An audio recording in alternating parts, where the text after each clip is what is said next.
안녕하세요. 저는 올해 67세, 두 자녀를 둔 평범한 가장입니다. 아니, 평범했던 가장이라고 해야 정확하겠네요. 지금 이 순간에도 저는 믿을 수가 없습니다. 제 인생이 이렇게 망가질 줄은 정말 몰랐습니다. 2023년 저는 제 인생 최악의 선택을 했습니다. 아니, 그때는 최고의 기회라고 확신했었죠. 현대건설산업이라는 그럴듯한 이름을 가진 회사를 믿었습니다. 40년 직장 생활 끝에 받은 퇴직금 9억 원, 살고 있던 집을 담보로 대출받은 6억 원, 그리고 자식들을 위해 10년간 모아둔 결혼자금 3억 원, 총 18억 원을 한 곳에 쏟아 부었습니다. 지금 제 손에 남은 건 뭘까요? 아무 쓸모없는 분양계약서 한 장과 갚아야 할 6억 원의 빚, 그리고 가족들의 원망뿐입니다. 지금 저는 새벽 3시에 일어나 편의점 야간 알바를 하고 있습니다. 67세 노인이 시급 9,860원 받으며 하루 6시간씩 일하고 있습니다. 무릎은 아프고 허리는 끊어질 것 같지만 일을 해야 합니다. 빚을 갚아야 하니까요. 어떻게 이런 일이 일어났을까요? 40년을 성실하게 살아온 제가 왜 이 지경이 되었을까요? 오늘 제 이야기를 처음부터 끝까지 들려드리겠습니다. 부디 여러분은 저 같은 실수를 하지 마시길 바랍니다. 이야기는 2022년 7월로 거슬러 올라갑니다. 저는 중견 제조업체에서 40년간 근무하다 정년퇴직을 했습니다. 입사 동기 12명 중에서 끝까지 남은 건 저를 포함해 단 3명이었죠. 성실함 하나로 버텼습니다. 퇴직금은 9억 원이었습니다. 물가를 감안하면 엄청난 액수는 아니었지만 저와 아내에게는 평생 처음 만져보는 목돈이었습니다. 저는 은행 통장에 찍힌 9억 원이라는 숫자를 하염없이 바라봤습니다. 여보, 이제 우리 편하게 살 수 있겠어요. 아내 순자가 제 손을 꼭 잡으며 말했습니다. 순자도 올해로 65세였습니다. 평생 알뜰하게 살림하며 저를 내조해 준 아내였죠. 우리는 화려한 노후를 꿈꾸지 않았습니다. 그저 경기도 어디 조용한 곳에 작은 전원주택 하나 마련하고 텃밭 가꾸며 손주들 봐주며 살면 그만이었습니다. 응, 이제 걱정 없어. 우리 시골 가서 편하게 살자. 하지만 마음 한구석에는 불안함이 있었습니다. 9억 원. 많은 돈이지만 요즘 세상에 그렇게 큰 돈도 아니었습니다. 전원주택 사려면 최소 4억은 들어가고 월세 놓을 곳 하나 사려면 3억은 들어갑니다. 그러면 남는 건 2억뿐. 두 사람이 20년을 산다고 치면 한 달에 쓸 수 있는 돈은 83만 원 정도였습니다. 국민연금 받는 게 150만 원 정도 되니까 합치면 233만 원. 솔직히 빠듯했습니다. 병원비라도 많이 나오면 어떻게 하나 싶었죠. 그때였습니다. 대학 동창 재석이에게서 연락이 왔습니다. 야, 석호야. 퇴직했다며? 축하한다. 재석이는 대학 때부터 친했던 친구였습니다. 졸업 후에는 각자 바쁘게 살다 보니 자주 보지는 못했지만 동창회 때마다 만나며 우정을 유지해온 사이였죠. 재석이는 20년 넘게 부동산 컨설팅 회사를 운영하고 있었습니다. 고맙다. 이제 나도 백수야. 백수는 무슨, 이제 제2의 인생이지.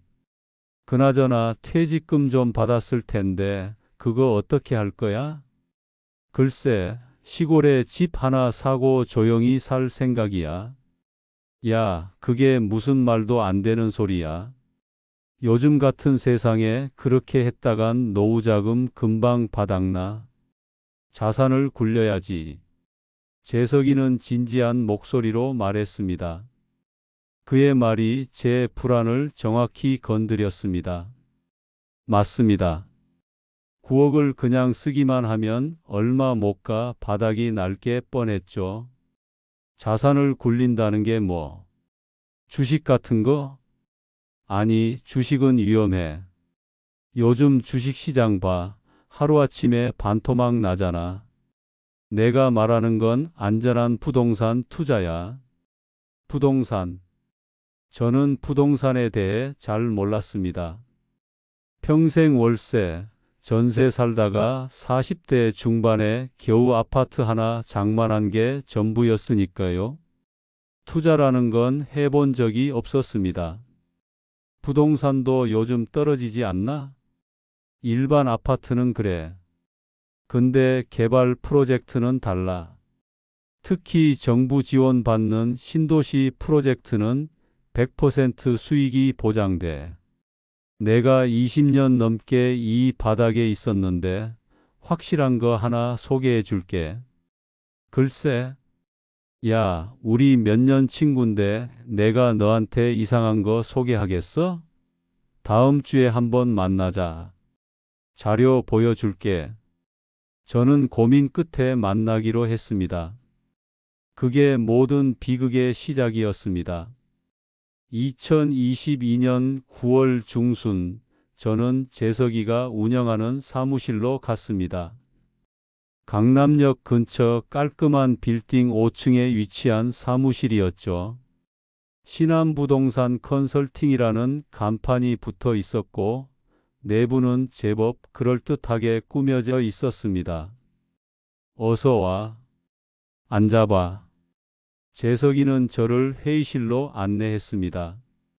테이블 위에는 두툼한 투자 설명서가 놓여 있었습니다. 표지에는 경기도 광명시 광명신도시 2단계 개발 사업이라고 크게 적혀 있었고, 하단에는 시행사 현대건설산업주라는 글자가 보였습니다. 현대건설산업. 그 이름을 보는 순간 제 가슴이 뛰기 시작했습니다. 현대라는 이름은 저에게 신뢰의 상징이었습니다. 현대자동차를 타고 현대건설이 지은 아파트에 살았으니까요. 이게 뭔데? 광명신도시 2단계 개발 사업이야. 현대건설산업에서 시행하고 정부 주택도시보증공사에서 보증까지 서는 프로젝트야. 완전 안전한 거지. 재석이는 자료를 넘기며 설명을 시작했습니다. 여기 봐. GTX-B 노선 광명역에서 도보 5분 거리야. 완공되면 강남까지 15분이면 가는 위치라고. 게다가 코스트코, 이케아 다 있고 서울대학교 분원도 생긴대. 자료는 정말 그럴듯했습니다.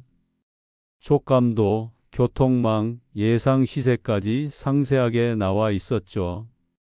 재석이는 계속 설명했습니다. 현재 분양가는 평당 1,500만 원이야. 전용 84이 기준으로 약 10억 5천만 원 정도 되는 거지. 근데 완공 후 예상 시세는 평당 3천만 원이야. 2배가 넘는 거라고. 정말? 그게 가능해? 가능하고 말고. 여기 봐. 주변 시세 분석 자료. 같은 광명 신도시 1단계 아파트들이 평당 2,800만 원에서 3,200만 원까지 형성되어 있어. GTX 개통하면 더 오를 거고. 숫자는 설득력이 있었습니다. 10억을 투자하면 20억이 되어 돌아온다. 은행 이자로는 평생 걸려도 못 버는 돈이었습니다. 근데 10억이 어디 있어? 나한테는 9억밖에 없는데. 아, 그건 걱정 마. 분양 방식이 특별해. 계약금 20%만 내면 되거든. 나머지는 중도금 대출이 나와. 중도금 대출? 응. 시행사에서 보증을 서주니까 은행에서 무조건 대출이 나와. 금리도 낮고. 너는 2억만 계약금으로 내고 나머지 8억은 대출받으면 돼. 2억. 9억 중에서 2억이면 부담이 없지는 않지만 감당할 만한 수준이었습니다. 그리고 완공까지 2년 반 정도 걸리는데 그동안 월 중도금을 내야 하긴 해. 근데 그것도 대출이자 정도니까 크게 부담 안 돼. 재석이는 계산기를 두드리며 보여줬습니다. 월 중도금 대출 이자가 약 50만 원 정도 나온다고 했습니다. 50만 원이면 국민연금으로 충분히 감당할 수 있겠는데? 그렇지. 그리고 2년 반만 참으면 10억이 20억이 되는 거야. 10억 수익이라고. 그 돈으로 뭐든지 할 수 있어. 10억. 제 머릿속에서 계산이 돌아가기 시작했습니다. 10억이 있으면 전원주택 사고도 5억이 남습니다. 그 돈을 연 5% 이자로 굴리면 연 2,500만 원, 월 200만 원이 넘는 이자 수입이 생기는 겁니다. 국민연금과 합치면 월 350만 원. 그 정도면 여유롭게 살 수 있었습니다. 하지만 위험하지 않아? 혹시 집값이 안 오르면? 석호야, 현대건설산업이야. 현대가 하는 건데 뭐가 문제겠어? 게다가 정부 보증까지 있다고. 이게 망하면 대한민국 부동산 시장이 망하는 거야. 현대. 그 이름이 저를 안심시켰습니다. 재석이 말대로 현대가 하는 프로젝트가 실패할 리 없다고 생각했죠. 그리고 있잖아. 나도 여기 5채 분양받았어. 내 돈 15억 들어간 거야. 내가 위험한 거였으면 이렇게 많이 투자했겠어? 재석이가 자신의 분양 계약서를 보여줬습니다. 정말로 5채를 계약한 것이 확인됐습니다.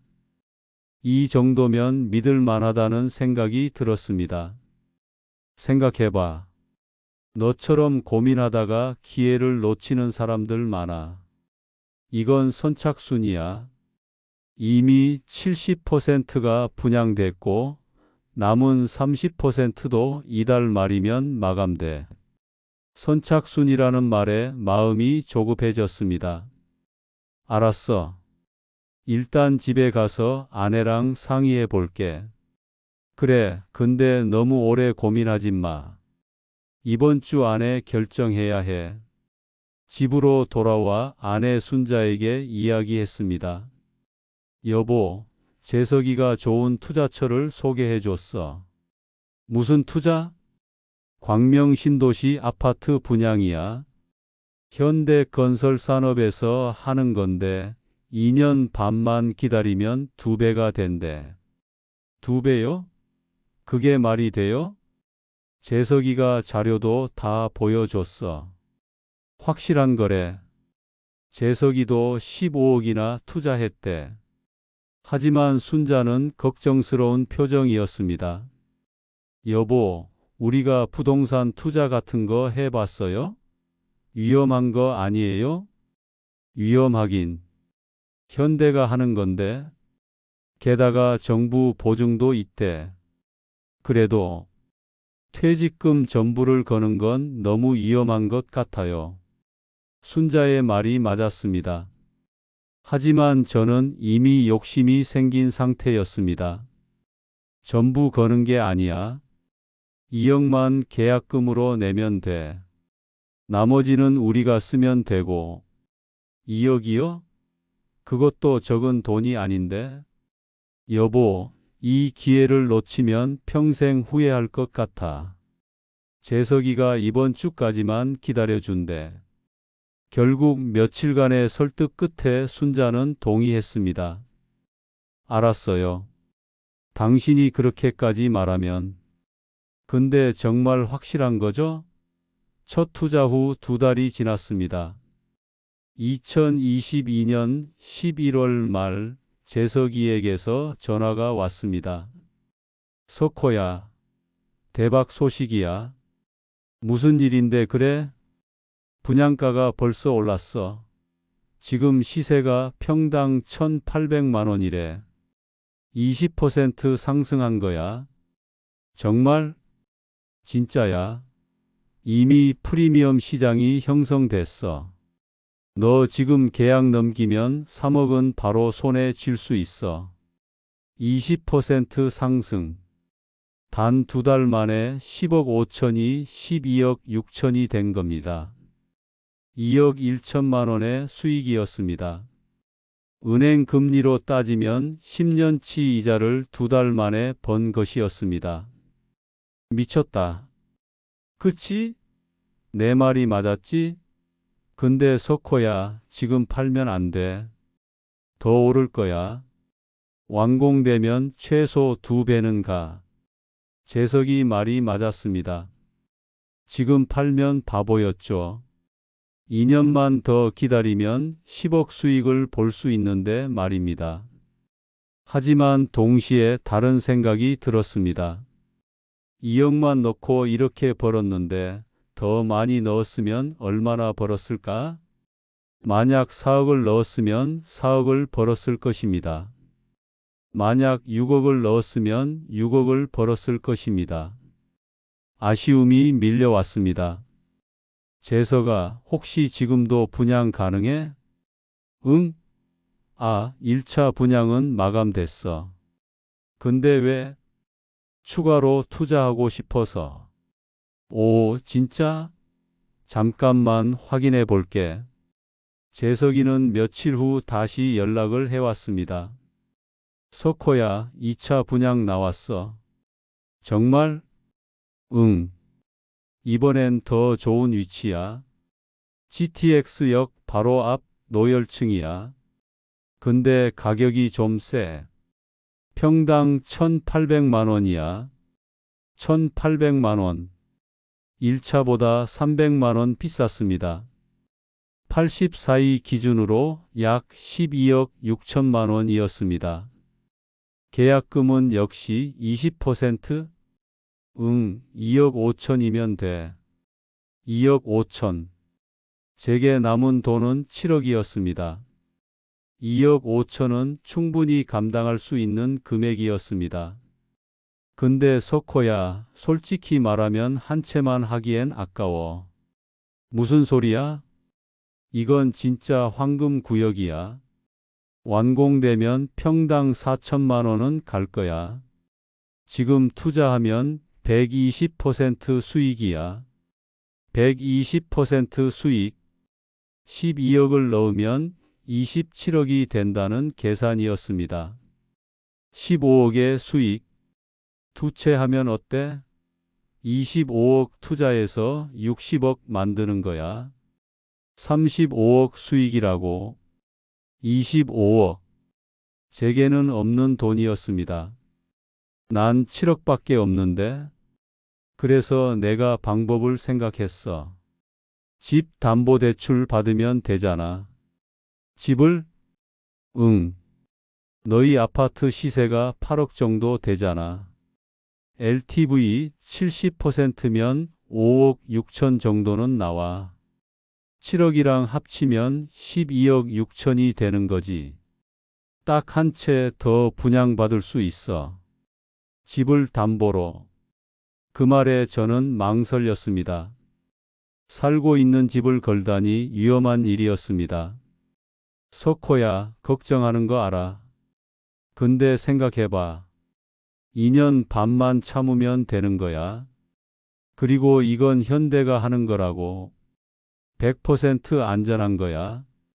하지만 1차 분양이 2달 만에 20% 올랐어. 2차는 더 좋은 위치라 더 오를 거야. 지금 안 하면 평생 후회할 걸? 평생 후회. 그 말이 저를 자극했습니다. 이미 2억 투자로 2억을 번 상황에서 더 투자하지 않는 게 바보처럼 느껴졌습니다. 알았어. 해볼게. 오케이. 내일 은행 같이 가자. 내가 아는 대리 있어서 대출 빨리 나올 거야. 집으로 돌아와 순자에게 말했습니다. 여보, 추가 투자 좀 하려고. 또요? 벌써 2억이나 넣었잖아요. 그게 2억이 벌써 4억이 됐어. 네? 정말요? 응. 2달 만에 2배가 된 거야. 그래서 추가로 투자하려고. 순자는 놀라면서도 걱정스러워 했습니다. 얼마나 더 넣으려고요? 12억. 12억이요? 우리한테 그런 돈 없잖아요. 집을 담보로 대출받으면 돼. 순자의 얼굴이 창백해졌습니다. 집을요? 우리가 사는 집을요? 당신 미쳤어요? 여보, 들어봐. 이건 100% 확실한 거야. 현대가 하는 프로젝트고 정부 보증도 있어. 2년만 참으면 12억이 30억이 돼. 18억 수익이라고. 안 돼요. 집까지 거는 건 너무 위험해요. 위험하지 않아. 재석이도 15억 넣었고 이번에 10억 더 넣는데 그건 재석이 형편이고 우리는 달라요. 만약 잘못되면 어쩌려고요? 잘못될 리 없어. 현대야, 현대. 저는 목소리를 높였습니다. 순자는 울먹이기 시작했습니다. 당신, 왜 이래요? 평소에는 신중하던 사람이. 여보, 제발. 이 기회를 놓치면 우리 평생 후회해. 큰아들 결혼시키고 작은딸 결혼시키면 우리한테 남는 게 뭐가 있어? 이 투자만 성공하면 자식들한테 짐도 안 되고 우리도 여유롭게 살 수 있다고.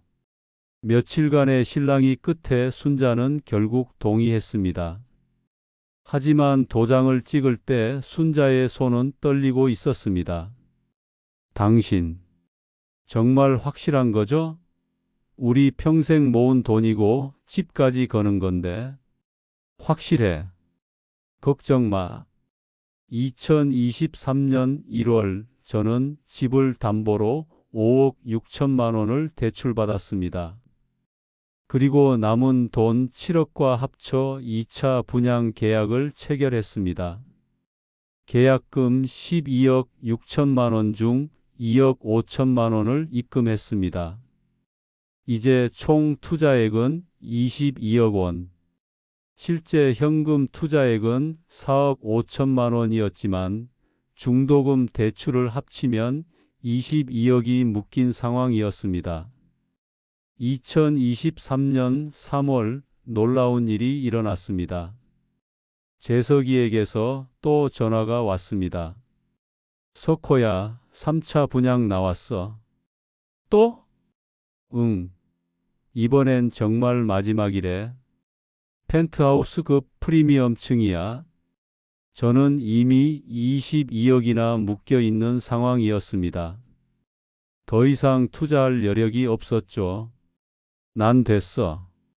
이미 너무 많이 넣었어. 석호야, 이거 들어봐. 이번 펜트하우스는 평당 2,200만 원이야. 비싸긴 한데 완공 후 시세가 평당 5천만 원은 갈 거야. 무려 127% 수익이라고. 127% 수익. 매력적인 숫자였습니다. 하지만 저는 돈이 없었습니다. 돈이 없다니까. 그래서 내가 또 방법을 생각했어. 뭔데? 자녀분들 결혼자금 있잖아. 그거 좀 빌려 쓰는 거야. 순간 등골이 오싹했습니다. 결혼자금. 큰아들과 작은딸을 위해 10년간 모아둔 3억 원이었습니다. 그건 절대 건드려서는 안 되는 돈이었습니다. 그건 안 돼. 그건 애들 돈이야. 석호야, 생각해봐. 어차피 2년 후면 2배로 돌려줄 수 있잖아. 3억을 빌려서 6억을 만들어주는 거야. 애들한테 더 좋은 거지. 말은 맞았습니다. 하지만 뭔가 찜찜했습니다. 재석아, 그건 좀. 석호야, 1차 투자 생각해봐. 2달 만에 2배 됐잖아. 2차도 지금 40% 올랐어. 이미 50억이 70억이 된 거야. 3차도 똑같을 거야. 50억이 70억. 저는 계산기를 두드렸습니다. 정말로 제 투자금이 벌써 그렇게 불어나 있었습니다. 최소한 장부상으로는요. 그리고 있잖아. 큰아들 결혼 내년 아니면 내후년이잖아. 2년 있으면 완공되니까 타이밍도 딱 맞아. 그때 6억 쥐어주면 얼마나 좋아하겠어? 그 말에 저는 흔들렸습니다. 맞습니다. 어차피 2년 안에 쓸 돈도 아니었고 2배로 돌려줄 수 있다면 더 좋은 일이었죠. 알았어. 해볼게. 오케이. 역시 석호 형님이야. 하지만 이번에는 순자에게 말할 수가 없었습니다. 집까지 담보로 잡혔는데 애들 결혼 자금까지 건드린다고 하면 순자가 절대 동의하지 않을 게 뻔했습니다. 저는 몰래 결혼자금 통장에서 3억 원을 인출했습니다. 그리고 3차 분양 계약금으로 입금했습니다. 84이 펜트하우스 15억 4천만 원짜리 분양권이었습니다. 2023년 4월 저의 총 투자액은 38억 원이 되었습니다. 현금으로 투입한 돈은 7억 5천만 원, 담보대출 5억 6천, 중도금 대출이 약 25억 정도 되었습니다. 완공만 되면 80억이 넘는 자산가가 되는 것이었습니다. 40억 이상의 수익. 저는 꿈을 꾸는 기분이었습니다. 2023년 6월 이상한 조짐이 나타나기 시작했습니다. 먼저 중도금 납부 일정이 미뤄졌습니다. 원래 매달 15일에 납부해야 하는데 시행사에서 한 달 연기한다는 통보가 왔습니다. 재석아, 이거 왜 이래?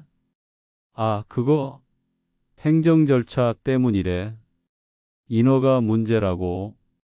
곧 해결될 거야. 하지만 불안한 마음을 떨칠 수 없었습니다. 인터넷을 검색해 보기 시작했습니다. 그리고 작은 커뮤니티 게시판에서 이상한 글을 발견했습니다.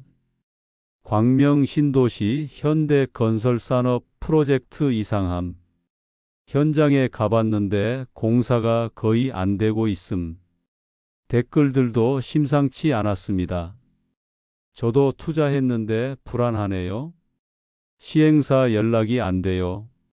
혹시 사기 아닌가요? 사기? 말도 안 되는 소리였습니다. 현대가 하는 프로젝트인데요.